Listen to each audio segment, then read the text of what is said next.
신나는 아침 통쾌한 뉴스 신통방통.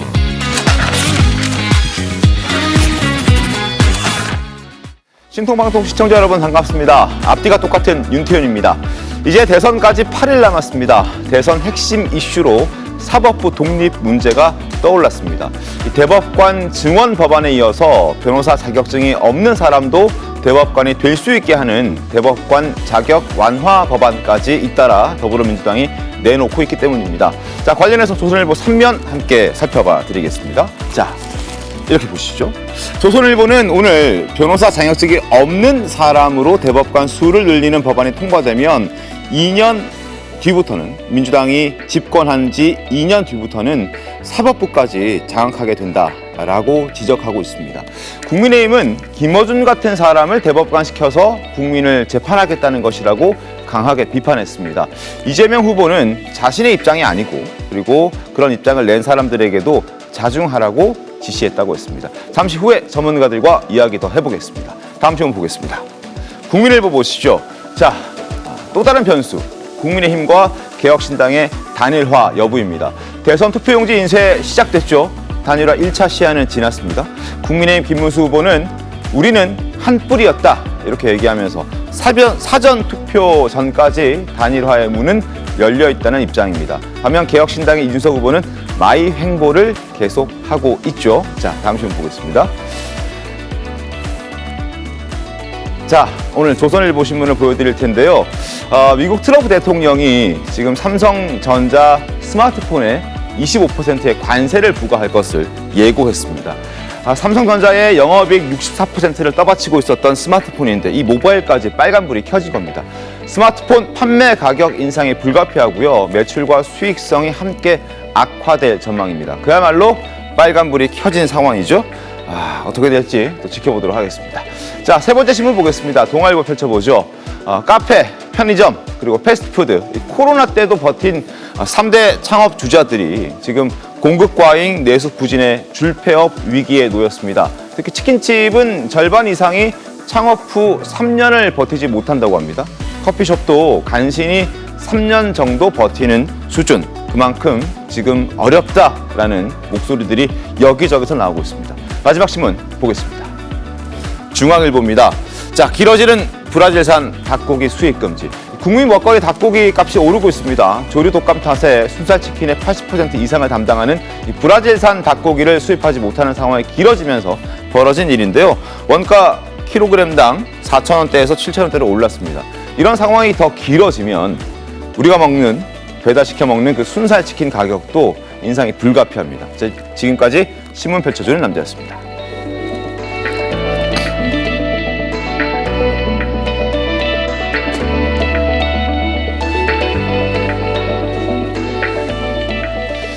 자, 대선이 8일 앞으로 다가왔습니다. 다음 주 벌써 다음 주 화요일입니다. 시간 정말 빠르죠. 어제부터는 대선 투표용지 인쇄도 시작됐습니다. 그리고 사흘 후인 29일엔 사전투표가 시작되는데 요즘은 이 사전투표라고 부르기도 하지만 1차 본투표라고 부르기도 합니다. 그만큼 많은 사람들이 사전투표를 하기 때문인데 화면 한번 보겠습니다. 얼마나 사전투표를 많이 하느냐. 자, 지난 20대 대선 때는 최종 투표율이 77%였는데 사전투표율이 36.9%였습니다. 그러니까 거의 절반 가까이가 본투표 전에 사전투표에서 투표를 다 끝냈다. 그리고 22대 총선 때도 전체 67%의 투표율이었는데 그중에 31%가 사전투표로 투표를 할 정도로 이제 사전투표가 굉장히 많은 사람들이 활용하는 그런 사전투표를 하는 시간이 됐다라는 겁니다. 사전투표가 시작되기 전까지 오늘부터 월, 화, 수 이렇게 3일이 굉장히 중요하다. 승패를 가를 거다라는 신문의 제목도 눈에 띄기도 했었습니다. 오늘 서울신문에서 그런 제목들이 실려 있던데 어떻습니까? 최병욱 의원께서는 사전투표 하실 겁니까? 저희야 좀 특수한 직업 아닙니까? 6월 3일 대선에 이런저런 이제 방송도 있고 뭐 개인적인 일도 이제 있고 뭐 이러다 보니까 사전 투표를 하지 않을 수 없는 상황이죠. 그래서 이제 투표를 하게 됩니다. 되게 되는데 과거에도 그 사전 투표를 하고 그리고 나서 이제 또 현장 분위기도 좀 보고 네. 뭐 이렇게 했기 때문에 아마 이번에도 29일보다는 이제 30일 뭐 이런 때에 이제 사전 투표를 저도 할 예정으로 있습니다. 29, 30 이틀간 사전 투표를 하는데 저도 6월 3일 또 선거 방송 해야 돼서 네. 사전 투표를 또 할 수밖에 없는 그런 상황인데 그만큼 많은 사람들이 사전 투표를 하고 있는 요즘입니다. 그래서 오늘부터 월화수가 또 승패를 가릴 수 있는 분수령이 될 수도 있다는 전망도 함께 나오고 있습니다. 자, 운명의 한 주를 앞둔 이재명, 김문수, 이준석 이 세 후보의 지지율 변화도 감지가 되고 있습니다. 격차가 조금씩 좁혀지고 있는 그런 조사도 잇따라 발표되고 있습니다. 하나씩 보여드리겠습니다. AR 돌려보죠. 자, 먼저 리얼미터입니다. 지난 20일, 21일, 2, 3일 전 주초보다 지금 주 후반으로 갈수록 굉장히 많은 변화들이 있다는 걸 확인할 수 있습니다. 이재명 후보 48.1에서 46.6으로 약 2%포인트가량 하락했고 김문수 후보도 1%포인트 하락했습니다. 이준석 후보는 1%포인트 상승했다. 근데 격차가 중요한 부분인데 다음 거 한번 더 보고 격차도 말씀드리죠. 자, 이번에는 KSOI 여론조사 결과인데요. 이재명 후보가 49.2에서 47.3으로 소폭 하락하는 모습, 김문수 후보는 36.4에서 39.6으로 3%포인트가량 상승하는 모습, 그리고 이준석 후보는 9.4에서 9.6 소폭 상승하는 그런 모습이었습니다. 자, 격차가 점점 줄어들고 있는 그런 상황을 저희가 여론조사를 통해서 확인할 수 있는 것이고 그래서 지금 이 시점 누가 유리하다, 누가 불리하다 이렇게 말할 수 없는 수준이 돼버린 것 아닌가라는 분석들도 많이들 하고 있습니다. 구자민 변호사님 어떻게 보셨습니까? 추세는 저 여론조사의 추세선으로 좀 확인은 되는 면은 있는 것 같아요. 네. 근데 막판에 이슈들이 더 추가가 되는지 안 되는지 그래서 더 관심이 모이는 것이고 단일화 이슈 없이 이 추세선만 가지고서 뒤집는다라고 하기에는 시간이 지금 많지는 않기 때문에 네. 그래서 이제 단일화에 대한 이슈가 더 올라가지 않는가. 지금 민주당 쪽 분위기도 그건 인정하는 걸로 보이는 게 처음에는 50% 넘는다, 60%까지 가능하다라는 게 의원들 입에서 나왔었는데 그렇죠. 똑같은 의원이 뭐 5% 이내까지 줄 테지만 결과는 뭐 다르지 않을 것이다. 뭐 이런 식으로 자꾸 수정을 하고 있거든요. 네. 그러니까 추세선 자체는 인정되고 있는 걸로 보인다. 과거에 있었던 어떤 개헌과 관련됐던 그런 이슈들은 지금 여기에 이제 반영은 다 끝났고 네. 현재로서는 이제 이재명 후보 본인에 대한 판단들이 작용하기 때문에 경제에 대한 능력이 있는가, 뭐 무능 이슈 이런 것들이 굉장히 불거지고 있고 이게 네. 지금 반영되고 있기 때문에 그 이전의 이슈들뿐만 아니라 이런 새로운 것들이 추세선으로 지금 이렇게 이재명 후보의 하락 추세가 보이는 게 아닌가. 그러니까 마지막에 근데 이게 이 시간 안에 사람 사이의 개인기로 뒤집을 수 있는 거, 그건 조금 부족할 것 같아서 이 시간 안에는 단일화 이슈가 그러다 더 급부상할 수밖에 없다 이렇게 생각합니다. 단일화 변수가 남아있다라는 지적이었고 어쨌든 지금 이재명 후보는 전반적인 여러 여론조사들을 보면 조금 하락하는 추세, 그리고 김문수 후보는 조금 반대로 상승하는 그런 추세이기 때문에 민주당에서도 조금 긴장이 되는 그런 요즘이 아닌가라는 생각도 듭니다. 네, 그 어제 김민석 이제 총괄선대본부장이 이제 기자회견을 하기도 했지만 네. 저희도 이제 막판이 될수록 보수 중에 집결이 될 것으로 예상을 했던 부분이기 때문에 충분히 예상했던 부분입니다. 그리고 또한 중요한 것은 지금 여론조사에서 응답률을 봤을 때는요, 네. 본인 스스로가 보수층이다, 뭐 중도층이다, 진보층이다 이렇게 얘기를 할 때 아마 보수층에 계신 분들도 답변을 많이 하는 것으로 제가 또 알고 있습니다. 그렇기 때문에 물론 이 여론조사를 저희가 참고를 하겠지만 네. 구자룡 변호사님께서 말씀하신 것처럼 이제 뭐 단일화 이슈라든지 또 다른 이슈들이 있기 때문에 또 상황은 또 변할 수도 있겠죠. 그러나 중요한 것은 저는 지지율보다는 방향이라고 보여집니다. 네. 지금 대한민국에서 국민 여러분들께서 원하는 대통령이 도대체 누구인가라고 했을 때 경제를 살리고 민생을 회복하고 다시 국민들의 상처를 치유할 수 있는 대통령이 누구인가라는 그런 흐름의 방향 속에서 저는 결정하실 거라고 생각하기 때문에 이번 주에 있을 사전투표가 굉장히 중요한데요. 목요일, 금요일, 그러니까 주말이 아니라 평일이기 때문에 좀 많은 분들이 투표하기 어려우실 수 있을 것 같습니다. 그럼에도 불구하고 소중한 한 표 저는 꼭 부탁드리기 바랍니다. 알겠습니다. 자, 그리고 또 하나 눈에 띄는 여론조사가 있었습니다. 화면 함께 보면서 말씀드리죠. 서울의 민심 보여드립니다. 서울의 민심이 김문수 후보가 47.2, 이재명 후보가 33.4입니다. 오차범위 밖에서 김문수 후보가 이재명 후보를 앞서고 있는 결과가 나왔습니다. 서울에서 서울에서 이런 결과가 나왔다는 부분이 눈에 띄는 부분이고 이준석 후보는 13.6%를 기록했습니다. 최병욱 위원님, 서울의 민심, 지금 서울의 25개 지역구에서 국회의원의 수가 국민의힘이 6석인가 8석인가? 뭐 민주당이 압도적이죠. 압도적이죠. 뭐 서울뿐만 아니고 뭐 전국적으로 압도적인 건 뭐 다 아실 거고요. 네.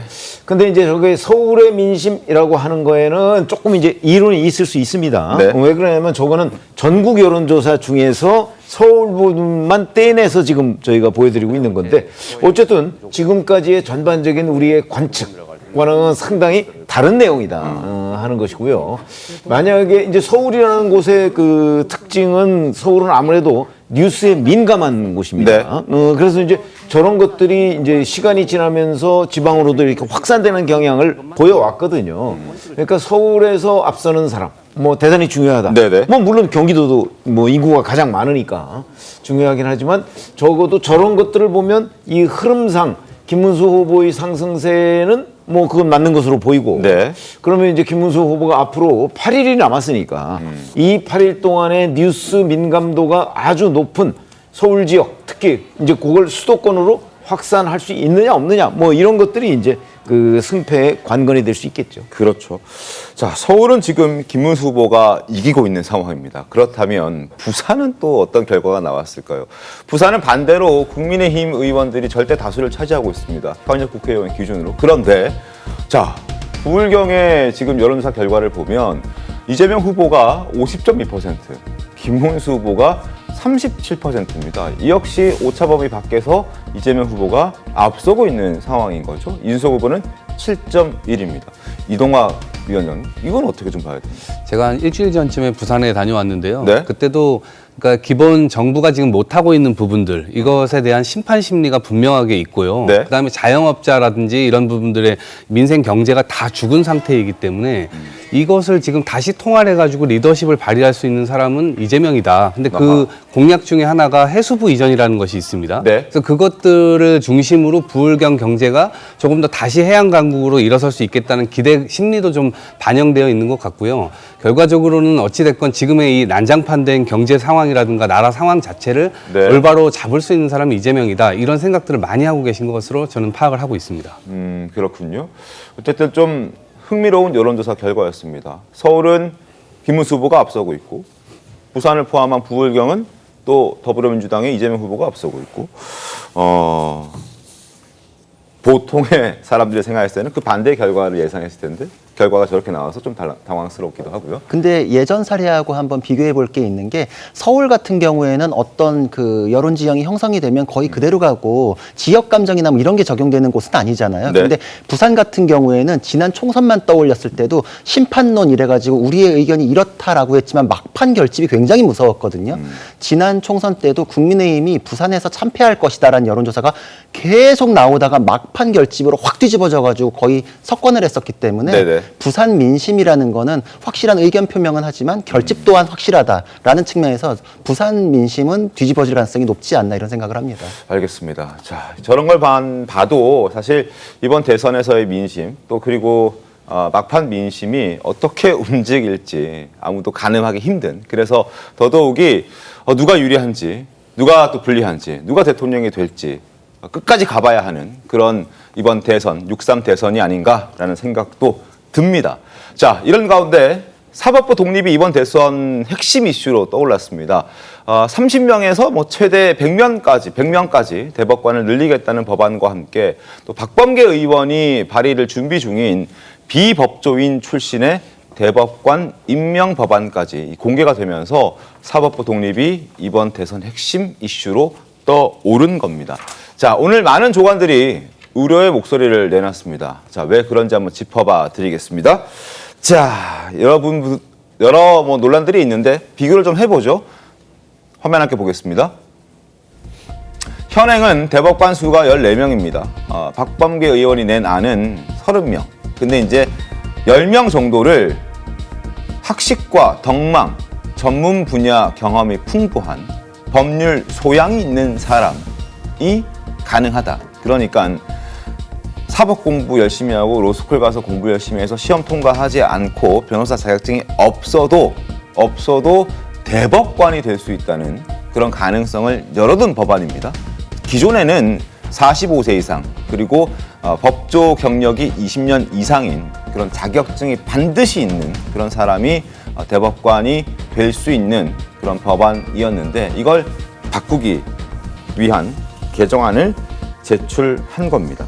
자, 일각에서는 그러죠. 의사 자격증이 없는 사람이 의료 행위를 하는 걸 허락해주는 법안이다. 운전면허증이 없는데 운전을 할 수 있게 해주는 그런 법안이다라는 우려의 목소리들이 나오고 있는 상황입니다. 임승호 대변인님 어떻게 좀 보셨습니까?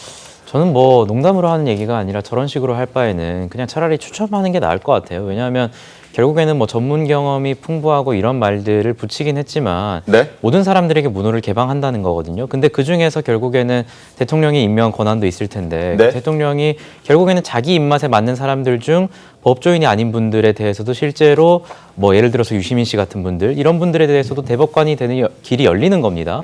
그렇다면 차라리 정치적으로 편향된 분들 중에서 비법조인이 임명되는 것보다 그냥 국민추첨제 하셔가지고 차라리 정치적 편향성 논란이 없는 분들을 선임하는 게 나을 수 있겠죠. 그러니까 결국에는 지금 이재명 후보의 대법원 판결 이후에 저런 것들이 계속해서 추진되고 있는데 네. 본인들은 부정할 겁니다. 그냥 원래부터 하려고 했고 당연히 사법개혁의 일환이다라고 말을 하겠지만 결국에는 그렇게 중요한 법안이라고 생각을 했다면 190석에 가까운 권력을 가지고 있을 때 충분히 추진할 수 있었거든요. 그럼에도 불구하고 뭐 형소법 개정이라든지 이런 것에 더해서 대법원까지 늘리는 대법관까지 늘리면서 늘리는 것에도 모자라서 문호를 전부에게 개방하겠다라는 것은 네. 그동안의 민주당과 이재명 후보의 스탠스를 봤을 때는 결국 자기 입맛에 맞는 사람들 중 심지어 비법조인들도 적극적으로 기용해서 지금 어떤 상황에 대해서 이재명 후보에 대해서 적극적으로 옹호해 줄 수 있는 인물들을 만들겠다. 그러니까 방탄 법원을 만들겠다라는 거죠. 그래서 그런 비판에 대해서는 충분히 수용하시고 이 법안 같은 경우에는 절대 수용될 수 없다. 이런 말씀 드리겠습니다. 자, 국민의힘의 비판 목소리도 한번 들어보겠습니다. 함께 들어보시죠. 처장께서 하늘이 두 쪽 나도 믿는다라는 그 대법원장의 그 확신을 우리 대법관들이 이유 없이 저마다의 확신으로 포장한다면 이분들은 국민 위에 군림하는 거고 헌법 위에 군림하게 되는 겁니다. 그래서 대법관 증언이 필요해요. 우리 헌법에 대법관의 수는 규정이 있습니까? 없죠. 말씀을 하세요. 규정이 있습니까? 없습니다. 크게 말씀해 주세요. 없습니다. 없어요. 대한민국의 국격은 날로 없이 커졌는데 대법관의 수는 14명으로 고정된 채 35년이 됐습니다. 그리고 급기야는 대한민국의 대통령 선거를 침해하는 이 거친 숨소리의 결단을 포장하는 쿠데타를 일으킨 겁니다. 이거는 용납이 안 됩니다. 아무리 제가 법원 출신이라도 용납을 할 수가 없어요. 비법조인의 대법관 임명 법안을 발의한 지금 박범계 의원이 천대엽 법원 행정처장과 국회에서 이야기하는 모습을 먼저 좀 보여드렸습니다. 자, 박범계 의원이 발의한 그 내용과 관련해서 국민의힘에서도 비판의 목소리가 많이 나오고 있는데 그 목소리 한번 들려드리겠습니다. 법치주의의 상권 분립의 근간을 뿌리째 뒤흔드는 위험한 시도이며 사실상 이재명 방탄법원을 만들겠다는 선언과 다름없습니다. 비판 여론이 거세지자 이재명 후보는 당 입장도 내 입장도 아니라며 슬쩍 선 긋는 모양새를 취했습니다. 그러나 법안은 이미 발의됐고 추진 중입니다. 행동대장들이 만행을 저지르고 배우인 이재명 후보는 모르쇠하는 무렴치한 배우 정범 정치, 국민은 이미 다 알고 있습니다. 특정 정당 하수인이 된 사법부는 더 이상 국민의 최후 보루가 아닙니다. 국민은 억울함을 호소할 곳 없는 유권 무죄, 무권 유죄의 신사법농단 시대를 맞이할 것입니다. 아니, 그러니까 객관적으로 봤을 때 사실은 그 중립적인 관점에서 본다면 도저히 안 될 상황이죠. 네네. 근데 지금까지 민주당이 했던 도저히 안 될 상황인데도 불구하고 더군다나 대선 선거를 앞두고 그런 법안들을 많이 추진했어요. 뭐 피고인이 대통령 되면 재판을 중단한다든가. 네. 아니면 지금 이재명 후보가 받고 있는 공직선거법 개정안 중에 허위사실 유포 조항의 뭐 행위 부분을 삭제해서 결국 이재명 그 후보의 나중에 판결을 네. 면소한다든가, 그러니까 네. 무죄를 만드는 거죠. 이런 면제법을 만든다든가. 저는 사실 정치 후기자를 굉장히 오래 했지만 네네. 처음에 그런 얘기가 민주당에서 나왔을 때 그냥 저러다 말겠지 이렇게 생각을 했거든요. 근데 실제 하더라고요, 보니까. 그래서 저는 이 비법조인 대법관 지금 똑같습니다. 말이 안 된다고 저는 생각을 하지만 네. 민주당이면 할 수 있겠다. 저는 이런 생각이 들어요. 왜냐하면 과거에 민주당이 해왔던 것이 있기 때문에. 네. 그래서 지금 많은 분들이 유시민, 김어준 뭐 이런 사람들이 대법관 한다는 게 말이 돼라고 생각을 할지 모르지만 네. 민주당이면 할 수 있는 것 아닌가. 저는 이런 판단이 돼서 네네. 제가 여기에 대해서 말이 안 된다고 얘기를 못 하는 거죠, 지금. 왜? 말이 안 되는 걸 워낙 많이 했기 때문에. 그래서 아마 결국은 유권자가 판단할 문제가 아닌가. 뭐 이재명 후보가 자, 이게 나의 입장도 아니고 뭐 당에서 자중하라 이렇게 얘기했는데 하지 마라가 아니고 자중하라는 겁니다. 네. 거기다가 또 그 말의 끝부분을 보면 지금은 내란 극복이 우선이라는 겁니다. 자, 그러면 내란 극복되고 나면 하려고 하는 건가요? 예를 들어서 그럴 수도 있거든요. 그런 점에서 본다면 저는 이 비법조인 대법관 지금 말은 이렇게 나오지만 네. 뭐 이재명 후보가 내 입장이 아니라고 얘기를 했지만 뭐 나중에 정말 집권을 하면 할 수도 있는 것 아닌가. 그래서 그럴 수도 있는 것 아닌가. 뭐 이런 생각이 듭니다.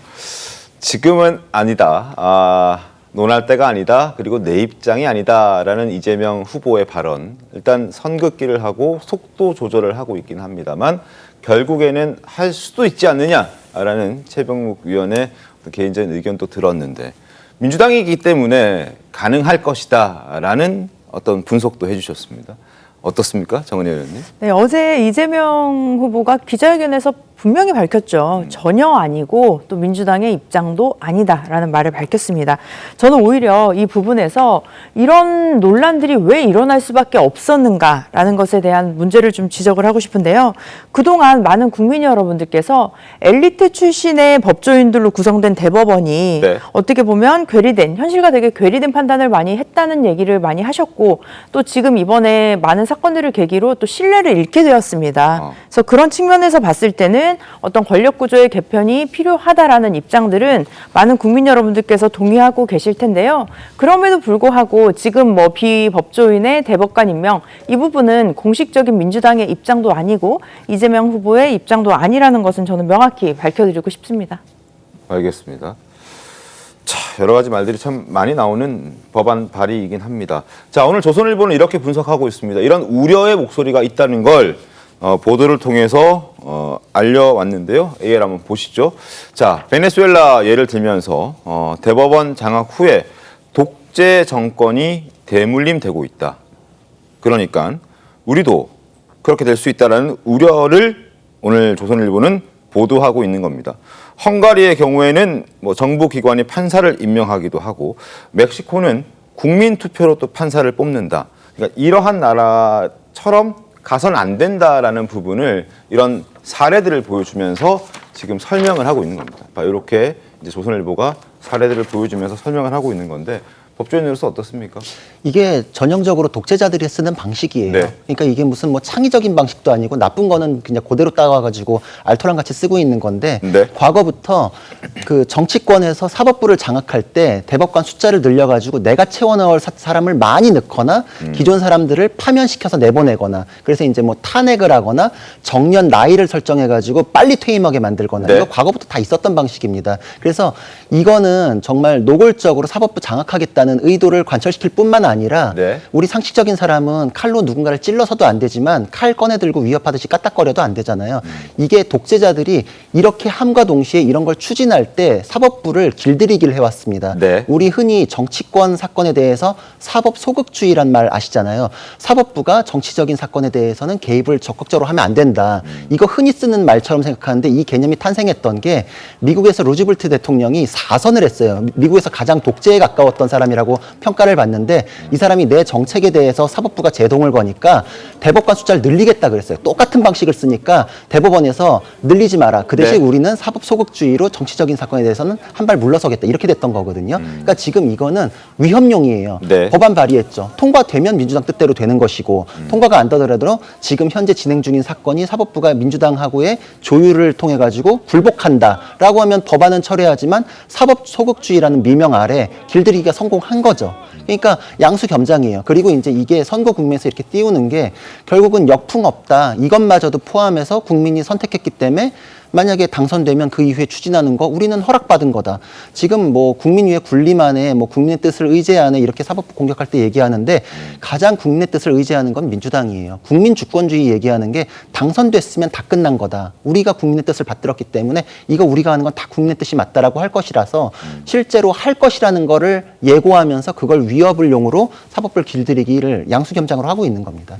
자, 이재명 후보 목소리 직접 들어보겠습니다. 그건 민주당의 입장이거나 또 제 입장은 전혀 아니라는 말씀을 먼저 드립니다. 개별 의원들의 개별적 입법 제안에 불과하고요. 저는 비법조인 비법률가에게 그 대법관 자격을 주는 것은 좀 신중해야 된다, 좀 섣부르다 이렇게 생각합니다. 그리고 불필요하게 이런 것도 좀 신중하게 논의를 거쳐서 하면 좋겠는데 좀 당내에도 제가 그런 문제는 좀 자중하라고 지금 오늘 아침에 지시도 해놓은 상태입니다. 좀 불필요하게 그런 논쟁을 만드는 거 바람직하지 않다. 제가 그렇게 지시했습니다. 이제 더 이상 언급하지 말라고 제가 선대위에 명확하게 지시했지 않습니까? 지금은 그런 얘기 할 때가 아니다가 제가 정확한 제 입장입니다. 지금은 그런 얘기 할 때가 아니다라는 게 정확한 얘기다. 자신의 입장이다.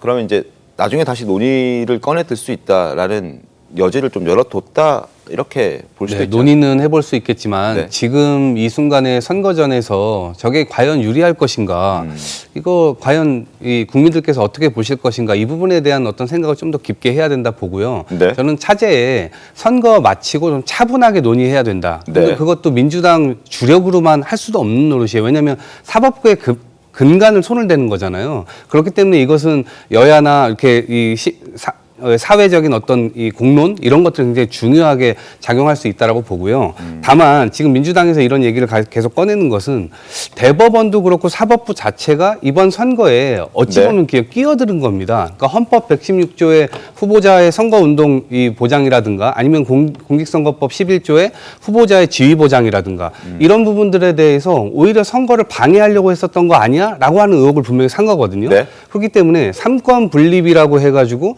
사법부가 같이 동등한 선에 있어서 견제와 균형을 이루는 것인데 마치 입법부와 행정부 위에서 국회가 부르는데도 안 나오면 그 균제와 균형이 되는 건가요? 그게 안 되는 거잖아요. 근데 사법부가 부르면 정치인이나 아니면 행정 공무원들이나 다 나가서 재판받고 하지 않습니까? 네네. 그런 측면에서 의혹이 있을 때 입법부에서는 사법부를 불러서 당연히 물어볼 수 있는 것인데 그것조차 임하지 않으면 도대체 견제와 균형이라는 건 어디 간 거지? 그래서 헌법에 다시 근거를 해서 네. 그 부분의 질서를 좀 다시 한번 차분하게 돌이켜볼 필요가 있겠다. 이런 것에 대한 지적이라고 봅니다. 알겠습니다. 근데 기본적으로 사실은 그런 시스템은 우리가 이미 법에 다 명문화돼 있고요. 그리고 시스템을 유지해 왔어요. 국회가 부르면 대법원장이 꼭 나가야 됩니까? 그러니까 대법원장이 나가는 거는 여러 가지의 문제가 있을 수 있으니까 대법관인 법원행정처장이 나가서 대법원의 입장을 밝히는 거예요. 근데 꼭 대법원장이 오라고 하잖아요. 그리고 지금 대법원이 그 이재명 후보의 선거법 허위사실 유포 사건에 관해서 파기환송을 했어요. 유죄 취지로. 자, 이게 대선 개입이다? 그러면 서울고등법원이 대선을 몇 개월 앞두고 나서 말도 안 되는 판결을 해서 무죄 취지로 그 판결을 했어요.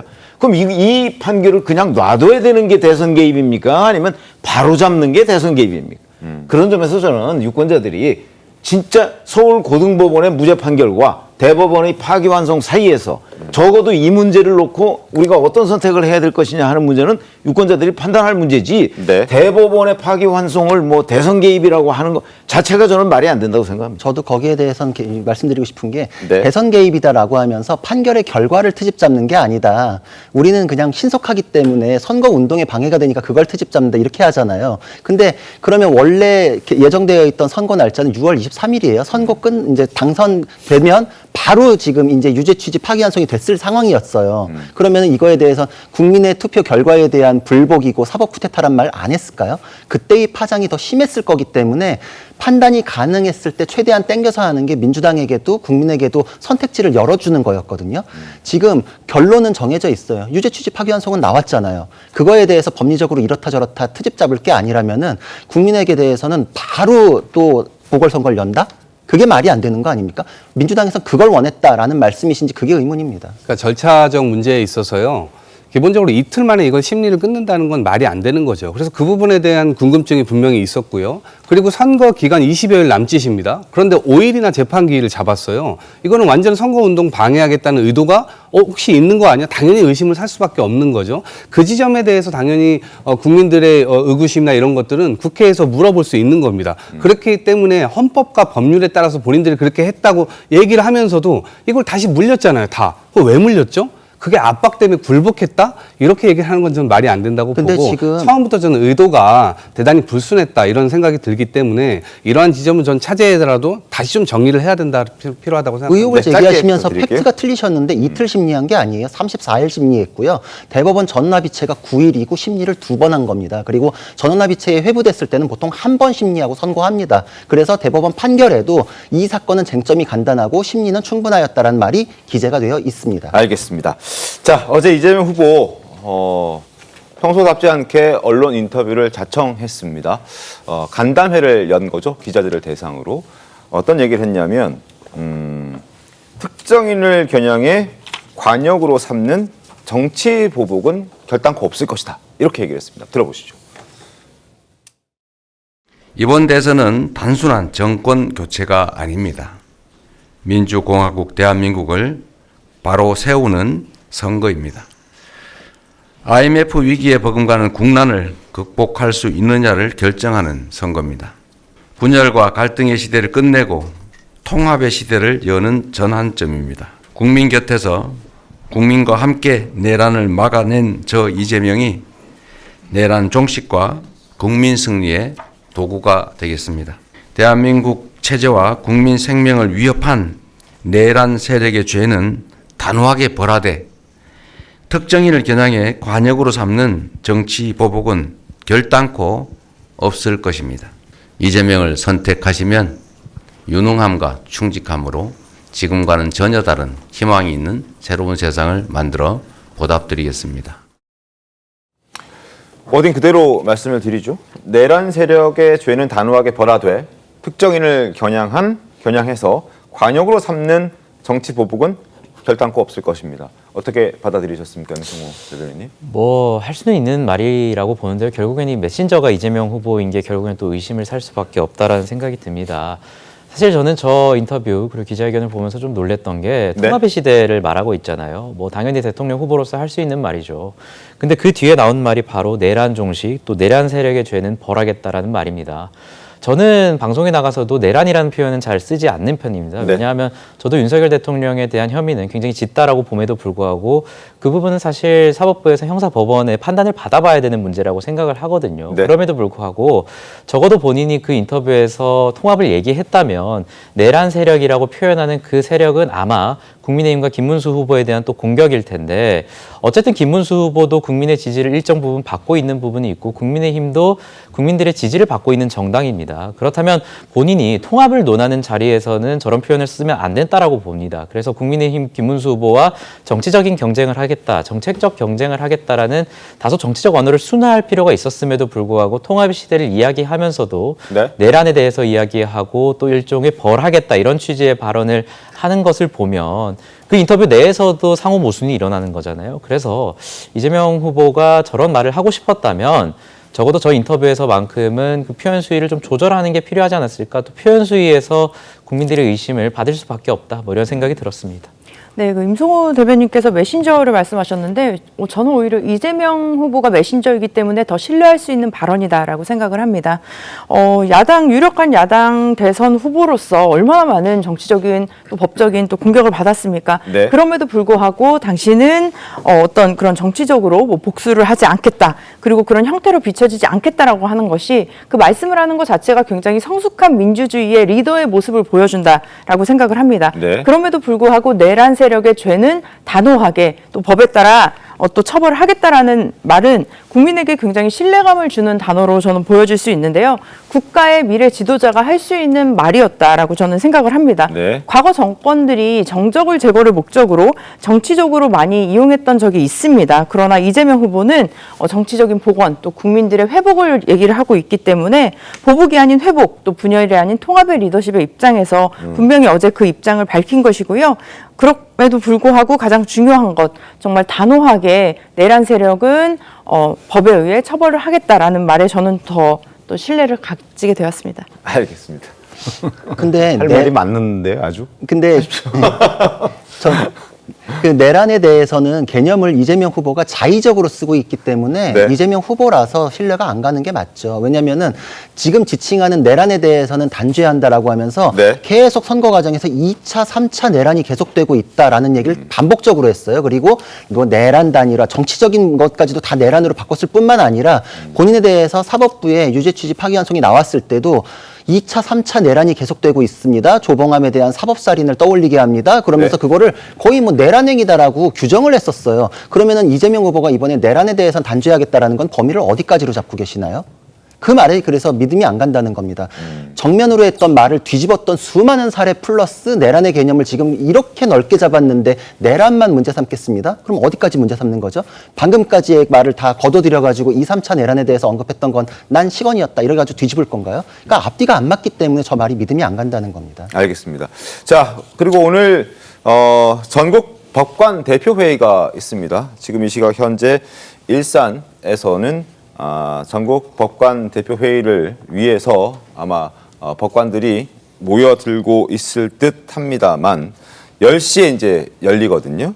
여기에서도 아마 이재명 후보의 대법원 파기환송, 유죄 취지의 파기환송 결정에 대한 입장이 나오느냐, 나오지 않느냐, 뭐 이 부분도 아마 많은 국민들의 관심이 좀 쏠리고 있는 상황입니다. 자, 이 모습은 지난해 이제 법관 회의 때 모습인데 아마 오늘 126명의 법관들 중에서 70명 정도가 회의 소집을 반대했던 상황이고 26명이 이 회의가 열려야 된다라고 얘기를 했던 것, 그리고 안건으로 이제 사법부의 독립과 관련된 내용들이 들어가 있는데 과연 어떤 결과들이 나올지 저희가 좀 지켜보고 나중에 10시 때 또 특이사항이 발생을 한다면 그때 현장 연결해서 생중계로 보여드리도록 하겠습니다.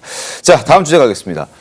주말 동안 굉장히 또 시끄러웠던 이슈가 있습니다. 바로 거북섬 논란인데요. 더불어민주당과 국민의힘 그리고 개혁신당이 이 거북섬 논란으로 뜨거운 공방을 벌였습니다. 시작은 이재명 후보의 시흥 유세 현장에서 한 발언 때문이었습니다. 들어보시죠. 시흥에 거북섬이라고 있죠. 그때 시흥시장하고 제가 그 업체들을 꿰어가지고 경기도로 거북섬으로 오면은 우리가 그냥 다 나서서 알아서 해줄 테니까 이리로 오라고 저희가 유인을 해가지고 살살 깨워와서 인허가와 건축 완공하는데 2년 정도밖에 안 걸리게 신속하게 해치워서 거기가 지금 완공이 된 겁니다. 그죠? 이재명 경기도가 그리고 민주당의 시흥시가 그렇게 신속하게 큰 기업 하나를 유치했다 그 말이죠. 자랑하고 있는 중입니다. 자랑. 그러니까 이제 잘 되고 있는 곳이다. 내가 잘한 것이다. 행정가로서의 나의 능력을 발휘했던 곳이 바로 거북섬 내에 있는 그 파크가 자신의 치적 사업이었다. 이런 걸 얘기를 하고 있는 것인데, 근데 여기에 대해서 국민의힘과 또 개혁신당은 그렇지 않다라고 비판의 목소리를 냈습니다. 화면 함께 보겠습니다. 자, 웨이브 파크를 유치했는데 이거 나 굉장히 잘한 거야, 나 자랑하는 거야 라고 얘기했던 이재명 후보를 향해서 김용태 비대위원장은 여기 지금 공실률이 장난이 아니다. 87%나 공실률이다. 87%가 외면하고 이걸 지금 치적으로 자랑할 것이냐? 그리고 거북섬은 호텔 경제학의 현실팔이다. 이재명 후보를 비판했고요. 그리고 이준석 후보는 주변 상가가 텅텅 비어있다. 이게 현실을 모르는 소리다라고 비판을 하고 있는 겁니다. 자, 거북섬. 많은 사람들이 거북섬이 과연 뭐야? 이 거북선도 아니고 궁금해하실 분들 많으실 텐데 구전현 변호사님, 거북섬이 대체 어디에 있는 겁니까 이게? 경기도 시흥시 시화에 있는 건데 네. 여기에 인공섬을 조성했습니다. 위에서 항공사진으로 이렇게 지도를 보면은 거북이가 위에서 이렇게 엎어져 있는 모양처럼 이게 조성이 되어 있거든요. 예, 그래서 거북섬이라고. 영상 나오고 있네요. 예. 근데 이제 저게 복합 해양 레저를 해서 주변에 이제 인구가 유입되면 경기 활성화를 하겠다. 이래서 과거부터 진행이 되었으나 네. 사실 예측 실패가 있었기 때문에 저게 조성한 거에 비해서 수요가 창출이 되지 않았습니다. 이제 그래서 저게 어떻게 해야 될지에 대한 논의가 있었던 것도 맞고 네. 그거를 살리기 위해서 이재명 후보가 뭐 웨이브파크를 했다. 여기까지는 뭐 제가 뭐 살리기 위한 방식으로 할 수도 있다라고 생각하는데 저걸 치적으로 얘기하기는 어려운 게 안 되던 거에 대해서 또 이제 업자를 데리고 와서 사업을 했는데 여기에 대해서 인허가를 했을 때는 이게 그러면은 인허가를 통해 가지고 분양을 했을 때 외부의 자금이나 이런 게 들어오면 다 좋아야 되잖아요. 주변에 이제 상권도 활성화가 되고, 근데 결국은 분양을 한 사람들은 막대한 분양 수익을 얻고서 나갔는데 네. 분양을 받은 사람들은 유동인구가 안 오고 저기가 활성화가 안 되니까 분양받은 거에 뭐 반의 반 정도까지 지금 가격이 내려가지고 네. 극단적 선택도 잇따르고 뭐 파산하고 이런 거를 제가 사실은 이 사건 이전에 대표적인 뭐 이게 분양 사기 사례 아니냐라고 하면서 집중적으로 조명됐던 내용들도 많이 접했던 사례거든요. 그러니까 적어도 치적으로 얘기할 사안은 아니었거든요. 네. 그리고 이거에 대해서 저 웨이브파크가 들어오기 때문에 저게 되겠지 하고 분양을 받으신 분들은 저 웨이브파크 이후에 기대감 같은 거를 가졌던 거잖아요. 그러면 인허가를 내줄 때 예측에 대한 판단이 잘못된 거라는 지적은 피할 수가 없기 때문에 저걸 적어도 치적으로 얘기할 사안은 아니라고 생각합니다. 이재명 후보가 경기도지사 시절에 웨이브파크 기공식에 참석했던 장면도 저희가 준비를 했습니다. 잠깐 보겠습니다. 이곳에서 시작하는 대한민국 최고의 레저 스포츠 시설이 아마 새로운 산업에 그야말로 첨단을 아마 형성하게 되지 않을까. 또 이런 것들이 이 사업에 투자하는 우리 기업인들 또 여기에 연관된 많은 분들께서 또 기회와 이익을 얻고 이것이 또 지역 경제에는 일자리 창출로 이어지고 모든 사람들에게는 행복한 삶을 새롭게 또 시도해 볼 수 있는 그런 좋은 기회가 되는 것 같습니다. 기회의 장이 되고 일자리 창출로 이어지고 행복한 삶을 새롭게 시도해 볼 수 있는 좋은 기회의 장이 되었으면 좋겠다라고 얘기를 했는데 실제로는 그렇지 않다는 거죠. 공실률이 무려 87%나 된다고 하니까요. 실제로 저희가 웨이브파크에 투자한 사람의 목소리를 들어봤습니다. 어떤 목소리였을까요? 이재명 후보의 목소리와 함께 들려드리겠습니다. 시흥에 거북섬이라고 있죠. 거북섬에 그 웨이브파크라고 요새 장사 잘 되나 모르겠네요. 잘 안 돼요? 잘 안 되면 안 되는데. 거기가 꽤 고용 규모도 있고 그러지 않나요? 공실이 한 90% 가까이 될 거죠. 나머지 뭐 일부 좀 영업을 하고 있어도 뭐 정상적인 영업이라고 볼 수 없고요. 활성화시킬 수 있는 어떤 그런 대책들이 좀 나와야 되는데 그런 건 없고 그 유치한 거에 대해서만 그렇게 바람 삼아 얘기한다는 게 좀 무책임해 보이고 그런 부분이 많죠. 정상적인 영업이 안 된다는 걸 지금 들을 수 있었습니다. 활성화시키는 어떤 대책 뭐 이런 것도 없이 유치에 대해서만 이렇게 자랑 삼아 얘기하는 부분에 대해서도 비판적인 인식을 갖고 있는 거북섬 내에 있는 웨이브파크 투자자의 목소리를 저희가 들었는데요. 근데 이제 저 부분을 본인이 치적인 것처럼 그리고 본인의 워딩 중에도 나 지금 자랑하는 중이다라고 얘기했던 부분 때문에 이게 제2의 커피 원가 120원 공방 그리고 제2의 호텔 경제학 뭐 이런 식으로 지금 공격이 되고 있는 그런 상황입니다. 이동학 대변인님. 네. 이게 2019년 5월 달에 기공식을 한 거고요. 2018년에 이재명 후보가 당시 경기도지사에 당선이 됩니다. 그래서 지금 시흥시에서 저 거북섬이 조성을 해놨는데 네. 아무런 수요 창출을 못 하다 보니까 그러한 것에 대한 어떤 아이디어를 내자 해가지고 기업들을 유치를 하고 했는데 보시다시피 시점이 좀 중요해요. 네. 19년도 5월 달에 기공식을 했는데 2020년도에 뭐가 왔죠?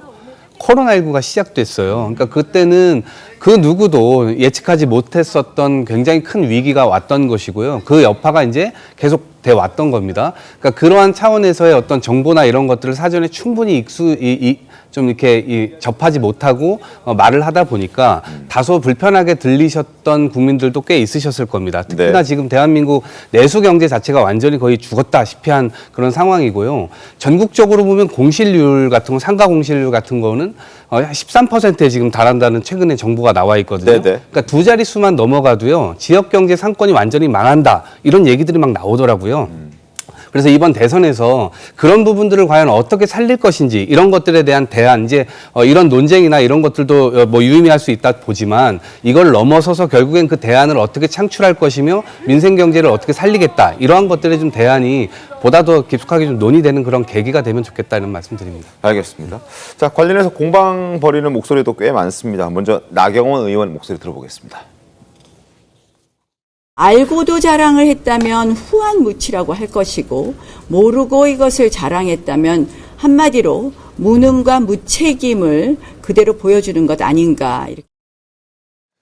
자, 그리고 법적 공방으로도 이게 지금 비화되고 있는 모습입니다. 거북섬 사업은 박 전 대통령 임기 시절에 지정됐던 것이고 이재명 후보는 그때 관광객들을 유인하기 위해서 웨이브파크를 유치했다는 것이지 거북섬 자체를 이재명 후보가 뭐 유치하거나 지정했던 것은 아니다. 그렇기 때문에 이준석 후보를 허위사실 유포 혐의로 고발하겠다라고 얘기한 그런 상황입니다. 그리고 실제로 뭐 이준석 후보는 거북섬이라고 썼다가 거북섬의 웨이브파크라고 일단 다시 쓰기도 했던 그런 상황이기도 했었죠. 임승호 대변인님. 저는 뭐 이재명 후보님의 저 수석 대변인 이제 경제를 하시고 우리 이동학 대변인 같은 분들 훌륭하신 분 선임해야 된다는 생각이 들어요. 사실 네네. 이동학 대변인이 방금 말씀하신 것처럼만 민주당이 말했어도 더 이상의 확전은 없습니다. 근데 지금 하는 게 또 한번 기싸움 해보자는 것이거든요. 네. 이준석 후보의 SNS 같은 경우에도 지금 나가는 자료 화면을 통해서도 충분히 인지할 수 있지만 거북섬을 이재명 후보가 매립했다 뭐 이런 식으로 말을 한 게 아닙니다. 이재명 후보가 본인이 먼저 나와서 웨이브파크에 대해서 언급을 했고 그것에 대해서 공실률이라든지 이런 것을 봤을 때 굉장히 실패한 사업인데 왜 그걸 들고 나왔냐라고 지적한 것으로 봤을 때 네. 저것이 의미하는 것은 웨이브파크라는 것을 민주당과 이재명 후보도 분명히 인지할 수 있었어요. 근데 SNS에 저 한 꼬투리를 이제 문제 삼아서 국면 전환을 또 한번 해보겠다라는 건요. 고발까지 해가면서 이제 이준석 후보가 뭔가 잘못했다라는 식으로 넘기려고 하는 것인데 국민들은 저기에 속지 않습니다. 그래서 또 대변인들 나와가지고 열심히 일을 하셔야 되는데 저는 그런 것보다 그냥 사과하시면 됩니다. 호텔 경제학이나 커피 120원 이런 것들에 대해서 국민들하고 그리고 이준석 후보하고 기싸움 하는 것이 아니라 네. 착각이 있었다. 그래서 이 부분에 대해서는 정치적으로 더 논의해보겠다라고 하면은 국민의힘과 개혁신당도 딱히 할 말이 없어요. 근데 나와가지고 또 고발까지 고소까지 또 허위사실 공표죄 본인들은 뭐 물론 당선 목적이라고 하지만 그것까지 고치겠다라고 하는 상황에서 상대 후보를 공격하는 용도로는 또 쓰는 거 보면서 참 딱하다라는 생각이 듭니다. 네, 정치인에게 있어서 말과 글은 굉장히 중요합니다. 특히 이런 대선 국면에서 이준석 후보 대통령 후보 아닙니까? 대통령 후보 SNS에 저는 잘못된 정보를 올렸다는 것 자체만으로도 저는 굉장히 잘못된 사안이라고 보는데요. 특히 국민 여러분들께서는 이 정책들을 일일이 이렇게 다 찾아보지 않으시기 때문에 그럴 시간도 없으시고요. 네네. 그렇기 때문에 거북섬과 웨이브파크는 분명히 구별이 되어야 하는 사업이고요. 거북섬 같은 경우는 박근혜 정부 시절 또 남경필 지사 시절에 개발이 된 것이고 네. 그것이 너무나 활성화되지 않기 때문에 활성화를 시키기 위한 방안으로 인해서 웨이브파크를 실행한 겁니다. 그리고 지금 이렇게 지지부진했던 이유는 뭐 이동학 최고위원이 얘기도 했지만 더 중요한 것이 있죠. 사실은 국민의힘에서는 이렇게 또 공격을 하면 안 됩니다. 이준석 후보도 이렇게 공격하면 안 됩니다. 지금 시흥 시민 여러분들 앞으로도 관광산업 활성화하고 더 유치해서 더 이 지역 발전해야 되지 않겠습니까? 저렇게 공격하는 것이 시흥의 발전에 도움이 됩니까? 가장 중요한 중요한 것은 장기적인 관점에서 지역사회의 관광발전 산업을 유치하고 개발하고 그것을 업적으로 남기는 것, 성과로 남기는 것, 이것이 저는 정치인들이 해야 할 일이라고 생각합니다. 알겠습니다. 자, 지금 더불어민주당의 선대위 국민화합위원장인 박용진 전 의원과 전화 연결이 되어 있습니다. 관련해서 조금 더 여쭤보도록 하겠습니다. 자, 나와 계십니까, 의원님? 아까부터 대기하고 있었습니다. 이거 저 선거운동 해야 되는데 한 30분을 지금 전화통을 붙잡고 대기하고 있어요. 기다리고 선거 계셔서 방해예요. 선거 방해. 올해부터 기다리고 계셨군요. 박 위원장님, 어쨌든 지금 뭐 거북선 얘기를 저희가 쭉 하고 있었는데 뭐 그 얘기는 너무 많이 나눴던 터라서 다른 질문을 좀 몇 개 더 드리겠습니다. 일단 원래 갈색 머리를 유지하고 있던 이재명 후보가 뭐 이미지 변신을 위해서인지 어제는 검정색 머리를 염색했더라고요.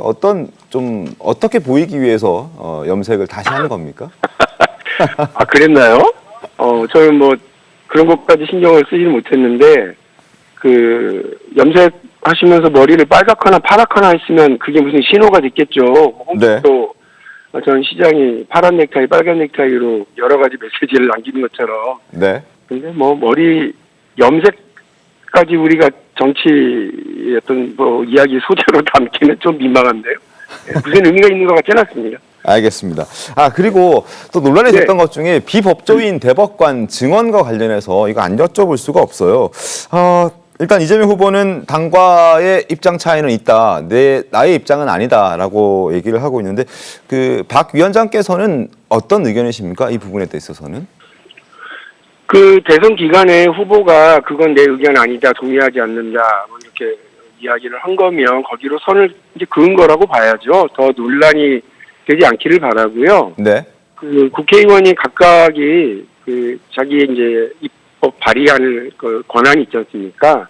그러니까 이제 그런 입장에서 그 사법부의 어떤 다양한 구성 이거를 좀 추구하기 위한 제한 성격의 입법 발의인 것 같은데 네. 실제 우리 사법부가 너무 한쪽 편향, 뭐 남성이었거나 혹은 뭐 특정 대학의 구성원들 중심이다. 특히나 대법관들이 그렇다.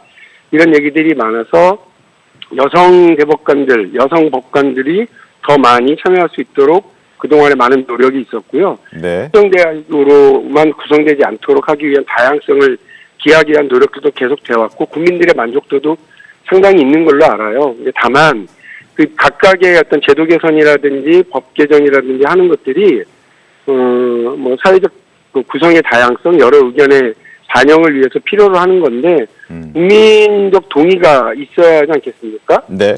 그런 면에서 이번에 논란이 어찌 보면 그런 국민적인 동의를 얻어가기 위한 과정이 될 수도 있고요. 당으로서는 개인 의원들이 법안을 발의한 게 네. 그 자체로서를 뭐라고 할 수는 없지만 아마 선거 기간이라서 아마 지도부 차원에서 법안 철회라든지 혹은 이런 것들 좀 더 논의할 수 있을 것 같다는 생각이 듭니다. 알겠습니다. 뭐 많은 분들은 김어준 대법관, 유시민 대법관 혹시 이런 일들이 뭐 일종의 예시이긴 합니다만 그런 일이 벌어지는 것 아니냐에 대한 우려를 좀 갖고 있는 터라서 여쭤봤습니다. 자, 그리고 어제 이재명 후보가 기자회견을 하면서 내란을 단죄하되 정치 보복은 없다 이렇게 얘기를 한 게 있는데 그러면서 이제 특정인이라는 표현을 썼어요. 혹시 이 표현이 갑자기 이제 단죄하겠다. 내란에 대해서는 단죄하되 특정인에 대해서 보복하진 않겠다 이렇게 얘기해서 그 특정인은 또 과연 누구를 지칭하는 것인가에 대한 궁금증도 갖고 있는 분들이 있던데 왜 저는 특정인이라는 단어를 썼을까요? 박 위원장님? 아니 들어보면 맞는 말이잖아요. 특정인을 겨냥해서 정치 보복하면 그거 되나요? 그러니까 국민 통합을 얘기하잖아요. 근데 네. 그 국민 통합도 사회 정의에 입각해야죠. 국민 상식에 입각을 해야죠. 그러니까 국민 통합을 한다고 그래서 계엄을 자행한 사람들 그리고 그 내란을 획책하고 동조하고 네. 임무를 수행한 사람들까지 그 어떤 사법적인 처리라든지 이런 걸 늦춰가면서 혹은 그거를 피해가면서까지 해서는 안 되는 거죠. 헌정 질서를 위협한 사람들에 대한 단죄는 분명히 하고요. 다만 그러한 단죄가 네. 어떤 도를 넘어서서 국민 통합을 해칠 정도까지 가느냐 마느냐의 문제에 대해서 이재명 후보가 그 부분과 관련해서 확실하게 하겠다. 어떤 특정한 사람, 정치인을 겨냥해가지고 한다거나 하는 것들은 적절치 않다고 본인을 두고서 하신 말씀 같다는 생각인데요, 저는. 그러니까 윤석열 정부가 특정인, 그러니까 지난 대통령 선거에서 본인의 라이벌, 경쟁자, 네. 그리고 정치적인 야당, 반대 스탠스를 가지고 있는 사람들을 겨냥해서 사법에 그 칼을 들이미는 게 적당하냐. 네. 그거야말로 특정인을 겨냥한 정치 보복 아니냐. 이런 이야기를 하신 걸로 보고요. 그 특정인을 겨냥한 정치 보복은 반드시 하겠다고 그러고 그게 더 큰일이지 특정인을 겨냥한 정치 보복을 하지 않겠다라고 하는 말을 가지고서 이게 누굴까? 이게 무슨 의미지? 하고 생각하는 건 별로 적절치는 않는 것 같습니다. 알겠습니다. 지금 전화 통화하는 중에 속보가 하나 전해졌는데요, 박 위원장님. 네. 지금 박범계 의원이 제출한 그 비법조인 대법관 임명과 관련된 법안, 그리고 장경태 의원이 대표 발의한 대법관 수를 100명으로 증원하겠다는 이 법안을 지금 더불어민주당에서 법안 철회하겠다라고 속보가 전해지고 있는데 혹시 좀 내용을 미리 알고 계셨나요? 아니요, 그렇지는 않고요. 국민 여론에 대한 걸 잘 반영하고 있다 이렇게 생각이 들어요. 그리고 당이 철회하는 게 아니라 아마 그 개별 의원님들이 철회하셔야 될 거고요. 동의하신 의원님들 10분은 넘을 테니까 그분들이 또 그 철회에 동의해 주셔야 될 거고 당에서는 아마도 철회 권고 정도를 하셨겠죠. 그리고 당의 이제 주요한 직책을 가지고 있는 분들이니까 당 지도부의 의견 이런 것들을 받아서 할 텐데 네. 국민의힘이나 이런 데서는 민주당이 입법권하고 행정권을 다 가지면 독재가 될 거다 얘기를 하지만 지금도 보셨지만 국민 여론을 거슬러 가면서까지 행정권 입법권을 행사할 수는 없어요. 그래서 독재에 대한 우려, 독재가 될 거라고 하는 그런 얘기는 늑대가 온다 이런 양치기소녀라고 똑같은 얘기거든요. 국민 여론 무시하고 계엄 저지르는 사람들이 독재지 국민 여론 살펴가면서 또 국민의 목소리를 귀 기울여가면서 한다면 입법 권한에서의 다수파도 국민이 정해 주신 거고요. 대통령 선거에서 당선되면 그거 역시 국민들이 결정해 주신 거예요. 입법과 행정권을 가지고서 안정적으로 국정 운영을 할 수 있는 힘을 독재다라고 규정하는 건 적절치 않고 지금 이 법안에 대한 철회 결정 이런 것들처럼 국민이 원치 않으면 또 논의가 무르익지 않았으면 네. 그렇게 억지로 끌고 가기는 어려운 것이 대한민국의 그 정치 질서와 대한민국의 현 단계의 상황이다라고 하는 점을 다시 한번 확인할 수 있겠네요. 알겠습니다. 자, 박 위원장님 오늘 오래 기다리셨다가 전화 통화를 했는데요. 오늘 말씀 감사하고 연결 고맙습니다. 예, 밀린 선거운동 열심히 하겠습니다. 고맙습니다. 네, 알겠습니다. 자, 지금까지 더불어민주당의 박용진 선대위 국민화합위원장과 전화 연결해봤습니다. 전화 연결하는 사이에 지금 속보가 전해져서 아까 박 위원장께도 여쭤봤는데 대법관 100명 증원하겠다는 것 그리고 비법조인 대법관으로 임명하겠다는 법안을 더불어민주당이 지금 철회하기로 결정했다라는 속보가 전해졌습니다. 이런 느낌이 안 듭니까? 역시 민주당에서는 이재명 후보의 말 한마디가 모든 걸 결정한다. 그런 느낌을 갖죠. 왜 그러냐면 자중해라라는 왜냐면 국회에 가면요. 법안이 몇 건 올라와 있느냐. 수만 건이 올라와 있습니다. 네네. 그렇죠? 그거 법안 냈다고 해서 다 처리하는 거 아니거든요. 그러니까 그냥 놔둬도 돼요. 근데 이재명 후보가 신중하라고 얘기했잖아요. 그렇게 얘기했더니 다 서둘러서 처리를 해버려요. 네네. 과잉 대응이죠. 저는 뭐 과잉 일종의 그래서 이재명 후보가 가지고 있는 민주당에 대한 영향력에 대해서 또 한 번 놀라게 된다. 왜냐하면 저 법안 그냥 제출해 놓은 상태에서 그대로 놔둬도 돼요. 그냥 계류 상태로 놔둬도 되잖아요. 근데 아예 철회까지 해버린다? 그 이제 선거를 앞두고 결국 뭐 보여주기식 아니냐 이렇게 그 얘기를 할 수 있습니다. 근데 계속 놔두면은 계속 공격하셨을 거잖아요. 그러니까 저는 선거 전이기도 하고요. 네. 국민들의 어떤 눈치 이런 것들을 좀 반영해서 지금의 이제 조치를 좀 취했다라고 보고요. 차제에 이런 것들을 논의할 때 결국 국민들을 거슬러서 저희들이 또 마음대로 할 수는 없는 거거든요.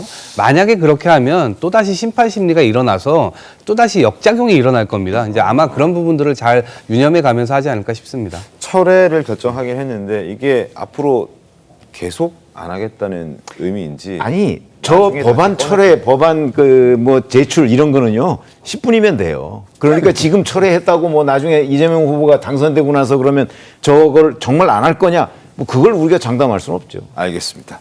어쨌든 지금 더불어민주당이 대법관 100명 증언과 비법조인 임명하겠다는 그 부분 법안을 처리하기로 결정했다는 속보를 전해드렸습니다.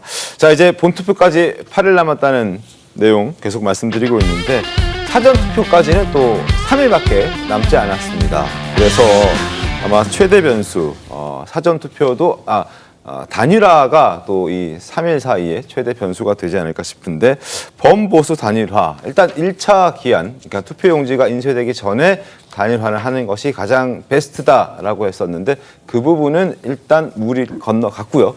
이제 나머지는 사전투표 되기 전인 28일 전까지 해야 되는 그런 상황임에 분명해 보입니다. 물론 국민의힘에서는 강력하게 욕을 하고 있고 개혁신당은 강력하게 부정하고 있는 그런 상황입니다.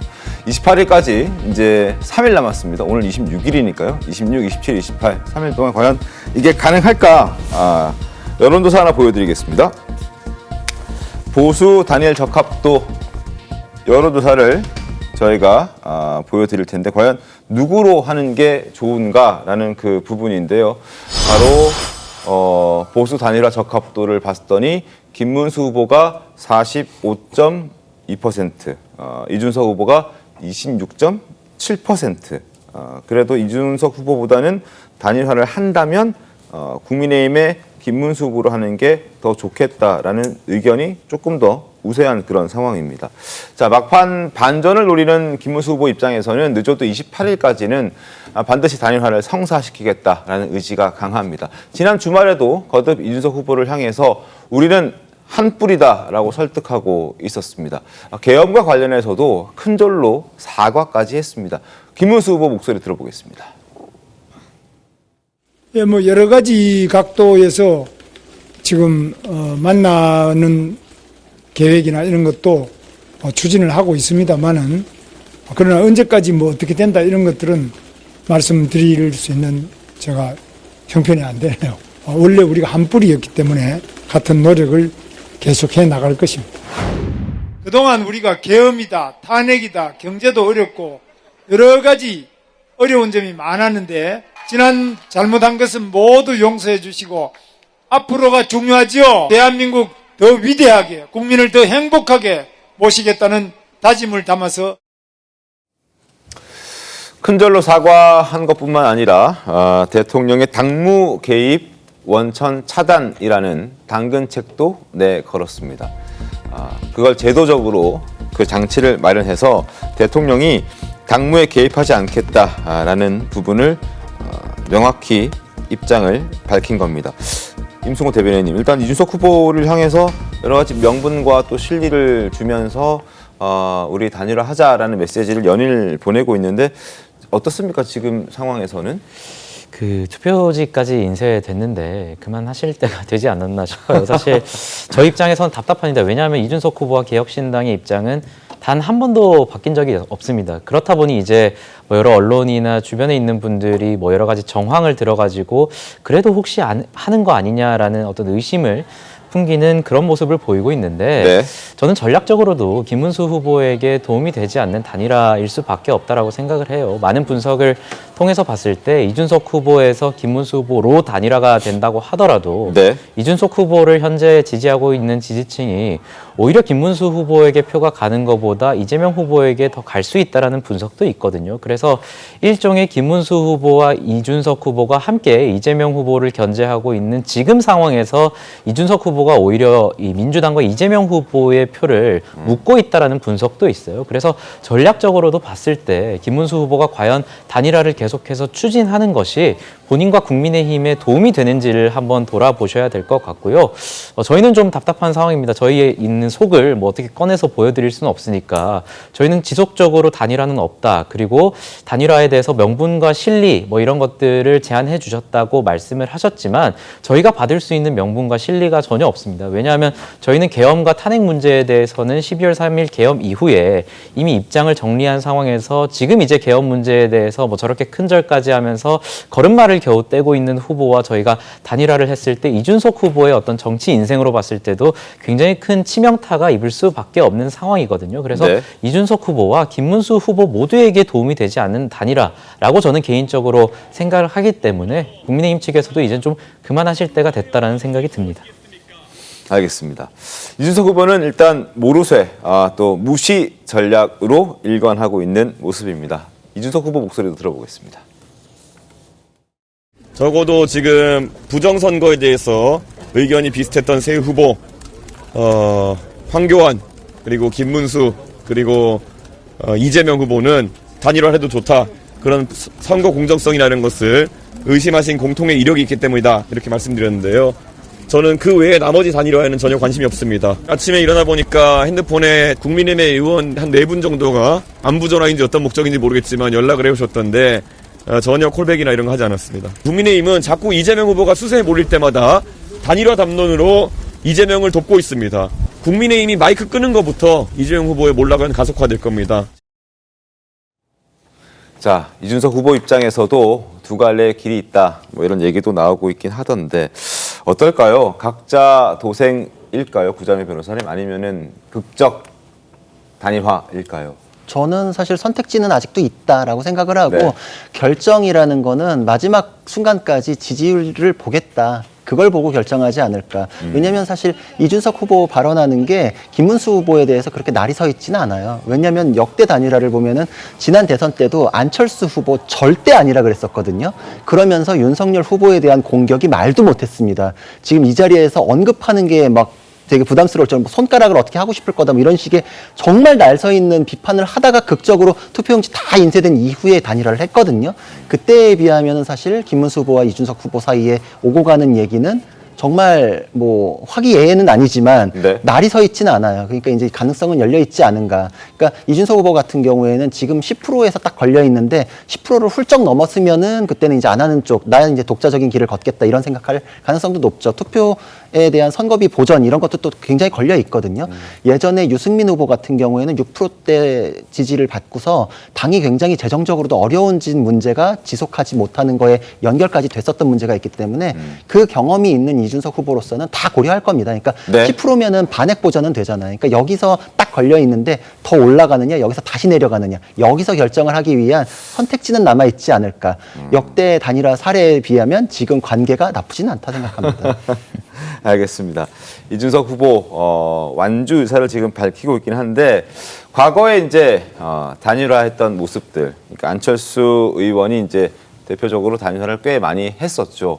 안철수 의원도 과거에 단일화 이제 출마하고 운동할 때는 절대 하지 않겠다라는 얘기들을 많이 했었고 그때 뭐 손가락도 걸겠다라는 극단적인 표현이 등장하기도 했었는데 결국 단일화를 했던 과거 기억들이 아마 많은 분들이 갖고 계실 겁니다. 국민의힘에서는 지금 그 기억들을 다시 소환하려고 하고 있는 상황이기도 하고 이준석 후보는 강하게 부정하고 있기도 하고요. 자, 과거 안철수 의원의 발언이 어떻게 바뀌어 있는지 저희가 한번 보여드리겠습니다.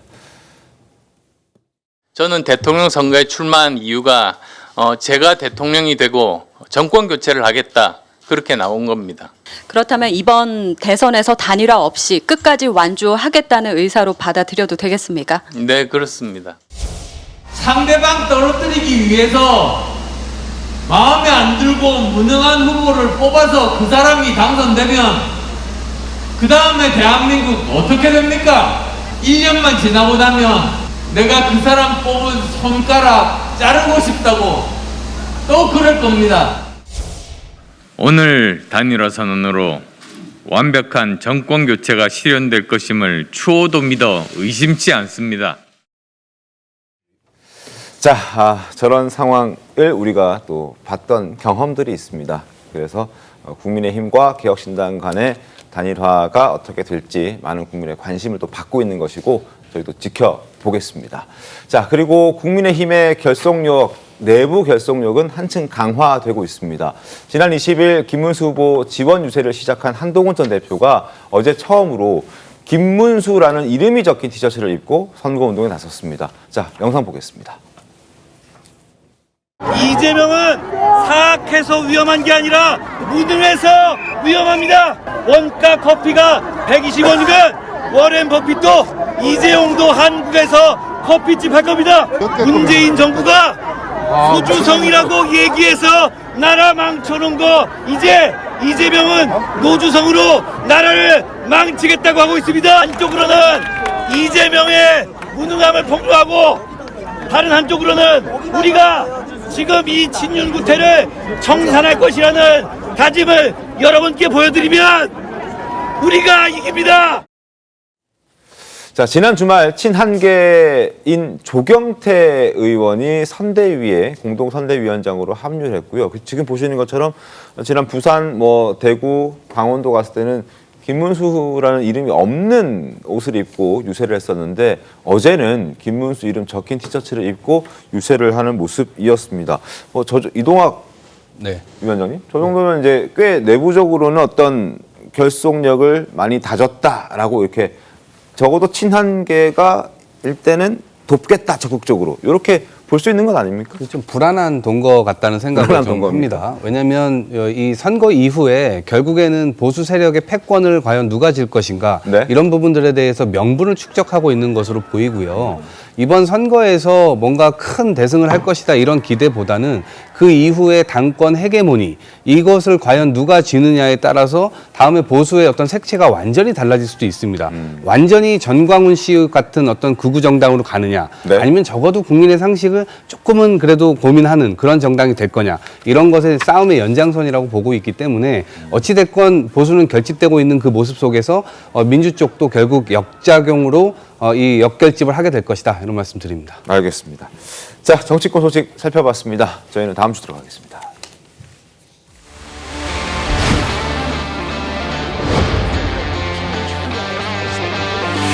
김정은 동지께서는 사고 전 과정을 지켜보시고 도저히 용납할 수도 없는 심각한 중대 사고이며 굳건히 담보해 주시는 김정은 동지께서 우리 투쟁을 진두에 두고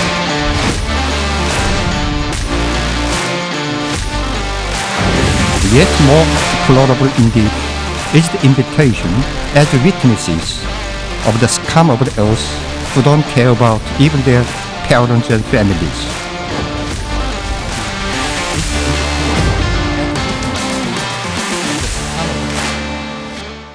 북한의 주요 소식들을 또 생생하게 전해드리는 평양 라이브 시간 오랜만에 마련했습니다.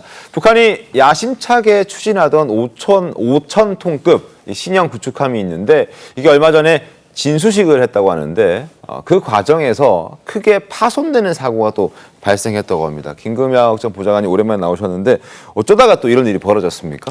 네, 일단 지금 현재 북한이 진수식을 하려다가 실패한 함선은 북한에서 최현급이라고 불리는 이번에 새롭게 건전 5,000톤급 이 북한식 이지스함의 두 번째 함선입니다. 네, 첫 번째 함이었던 최현함은 성공적으로 진수가 됐었고요. 이 두 번째 함 진수식에 김정은 위원장이 직접 참여를 했었는데 네, 하필이면 그 진수식 그 날에 이제 함선이 그 측면 진수를 하는 과정에서 한미 부분, 즉 함선의 꼬리 부분이 먼저 바다로 떨어지면서 그런데 이제 그 앞선 함선의 앞부분은 오히려 땅에 걸리면서 이제 그 배의 어떤 선체가 전체적으로 기울게 되는 그런 현상이 발생을 한 것이고요. 그런 과정에서 배 밑바닥에 구멍도 생겼고 전체적으로 실패했습니다. 네, 진수에 실패를 했기 때문에 김정은 위원장 눈앞에서 그런 일이 벌어졌다는 것이고 여기에 극대노한 김정은 위원장이 관련된 모든 사람들을 다 잡아들여라 라고 하면서 지금 벌써 잡아들인 사람 숫자만 5명이 넘는다라고 지금 알려져 있습니다.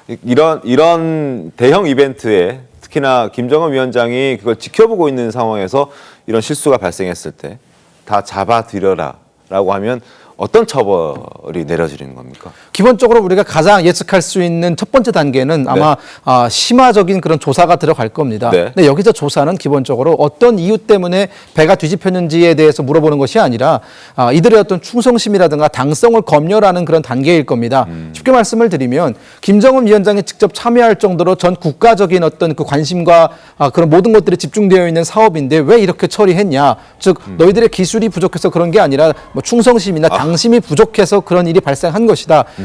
뭐 최고 지도자의 권위에 스크래치를 냈으니 그에 합당한 책임을 져야 된다라는 과정이 이어질 것이고요. 두 번째 어떤 처벌은 결국은 모두 정치범 수용소로 이제 들어갈 겁니다. 정치범 수용소라는 것은 결국은 한번 들어가면 다시는 나오지 못하는 그런 일종의 그런 정치범들을 수용하는 기관인데요. 네. 북한에는 그런 정치범 수용소가 다수 여러 곳에 마련이 되어 있고 약 정치범으로 이제 수감된 사람들의 숫자만 수십만 명에 이르다고 하니 네. 아마 그들도 아마 그런 운명을 맞이할 것으로 예측이 됩니다. 그럼 절대 못 나옵니까? 절대 못 나옵니다. 그럼 거기서 생을 마감해야 되는. 네, 생을 마감하는 것을 넘어서서 강제 노동, 하루에 12시간에서 14시간 정도의 강제 노동에 이제 어떻게 보면 강요받게 되는 것이고요. 그리고 그 안에서 자녀가 태어난다면 그 자녀 역시 정치범 수용소에서 평생을 살아야 되는 그런 구조입니다.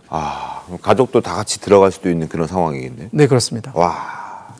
알겠습니다. 이제 기술력이 모자라지 않았다라는 걸 더 강조하기 위해서 아마 이렇게 엄한, 굉장히 강한 처벌을 북한은 내리는 것 아닌가라는 생각도 듭니다. 자, 북한은 사고 당시 이 소식을 이례적으로 신속하게 공개하면서 다음날 북한 주민들이 보는 노동신문에까지 이 상황을 그대로 전했습니다. 이것도 이유가 있어 보이는데요. 자, 일단 북한이 전한 보도 내용부터 들어보겠습니다. 진수 과정의 미숙한 지휘와 조작상 부주의로 인하여 대차 이동의 평행성을 보장하지 못한 결과 한미 부분의 진수 썰매가 먼저 이탈되어 좌주되고 일부 구간의 선조 파공으로 함의 균형이 파괴되었으며 함수 부분이 손대서 이탈되지 못하는 엄중한 사고가 발생했습니다. 자, 북한이 이 사고 소식을 공개했습니다. 사실 뭐 이렇게 사고가 나거나 뭔가 안 좋은 일이 벌어졌을 때 저희가 아는 상식으로는 북한은 이걸 보도하지 않거나 뭐 숨기거나 뭐 이렇게 했던 기억들이 있는데 이건 왜 이례적으로 이렇게 공개를 한 겁니까? 크게 두 가지 이유가 있는데요. 첫 번째는 이 북한이 현재 해군력을 강화하기 위해서 굉장히 많은 노력을 기울이고 있거든요. 앞서 진행했던 그 최연함, 일본함 같은 경우에도 진수식을 굉장히 성대하게 열었었고요. 그 와인병을 이제 최선희 외무장이 직접 터뜨리면서 사실상 여러 가지 이벤트가 있지 않았습니까? 그렇기 때문에 이 이번함의 진수식 과정에서도 성공적으로 진행될 것이다라는 예측을 했을 것이고 그 진수식 현장에 정말 많은 사람들을 불러 모았었습니다. 대규모 행사를 열었었는데 김정은만 그 배에 어떤 잘못 떨어지는 모습을 본 게 아니라 그 행사에 참여했던 많은 어떻게 보면 북한의 국민들이 봤기 때문에 이걸 숨기기가 굉장히 어렵다라는 것이죠. 두 번째는 한미 연합 당국이 항상 실시간으로 북한의 그 상황을 들여다보고 있습니다. 북한이 그 소식을 알리지 않고 만약 한미 연합 당국의 어떤 그 감시 사산에 의해서 먼저 포착이 되어서 보도가 한국이나 미국 쪽에서 먼저 나오게 된다면은 북한으로서는 상당히 당황스럽겠죠. 그렇기 때문에 미리 선수를 치는 겁니다. 먼저 공개를 함으로 인해서 그리고 가장 숨기고 싶은 이유는 이것이 어떤 배의 기술력인 문제나 혹은 본인들의 어떤 부족한 부분 때문이 아니라 단순히 어떤 작업상의 실수였다라는 점을 좀 특별히 강조하고 싶은 그런 대목도 좀 엿보인다라고 말씀드리겠습니다. 알겠습니다. 자, 실제로 김정은에게는 북한의 주민들의 어떤 살림살이보다 이런 무기 제조나 또 돈벌이가 먼저라는 실상도 이번에 만천하에 공개가 됐습니다. 북한 주민들의 인권 침해 상황을 다룬 유엔 총회 고위급 회의에서 폭로된 내용인데요. 탈북자들이 생생한 증언을 쏟아내고 또 북한 측이 강하게 반발하면서 회의장 분위기가 굉장히 안 좋았답니다. 영상으로 보시죠. Today, young North Korean soldiers are caught up in a new kind of modern-day slavery, sent to fight in Russia's war in Ukraine. They have no idea where they are, whom they are fighting against, or why. And their lives become a means for Kim Jong-un regime to make money. However, there are still billions of North Koreans who are deprived of fundamental human rights, who have no access to any information about the outside world. It is shocking that such a meeting is convened at the headquarters of the United Nations. Yet more deplorable indeed is the invitation as witnesses of the scum of the earth who don't care about even their parents and families. 막 얘기를 했는데 김성 주엔 북한 대사 나와가지고 인간 쓰레기, 인류 쓰레기라는 표현까지 쓰면서 저런 이제 새로운 현대판 노예 뭐 이런 비판을 했던 사람들을 또 깎아내리고 완전 거의 뭐 주먹 다짐만 없었지 끝까지 싸우는 모습이었는데 저런 모습을 어떻게 좀 봐야 됩니까 우리가? 저도 작년에 유엔을 다녀왔습니다. 네. 제가 다녀왔던 회의는 유엔 안보리에서 진행됐던 북한 인권 공개 대화였고요. 그 안보리에서 북한 인권 문제를 거론한 것도 상당히 이례적이었습니다. 네. 하지만 이번에는 그 규모를 조금 더 키워서 유엔 총회에서 아예 북한 인권 문제를 직접적인 어젠다로서 거론했기 때문에 북한이 네. 저렇게 민감하게 반응할 수밖에 없는 것이고요. 유엔 총회의 그 자리에 어떻게 보면 뭐 각 나라의 대통령들이 설 수 있는 자리에 탈북민들이 북한의 인권 상황을 증언하기 위해서 그 자리에 섰다라는 것만으로도 그들한테는 정말 큰 용기가 필요한 일이고요. 그렇죠. 북한의 반응을 보면 알 수 있듯이 북한은 항상 탈북민들의 가족이라든가 혹은 그들의 친구 이런 관련된 사람들을 인질로 삼고 협박을 하는 그런 행태를 지금까지 지속적으로 보여주고 있습니다. 하지만 이 탈북민들의 어떤 그 증언이라든가 탈북민들의 어떤 진실의 목소리를 막을 수는 없다라는 말씀을 좀 끝으로 드리고 싶습니다. 알겠습니다. 자, 북한 소식까지 살펴봐 드렸습니다. 저희는 1분 후에 돌아오겠습니다. 네, 신통방통 오늘 순서 여기까지입니다. 저는 내일 아침 8시 50분에 다시 인사드리겠습니다. 파이팅 하십시오. 고맙습니다.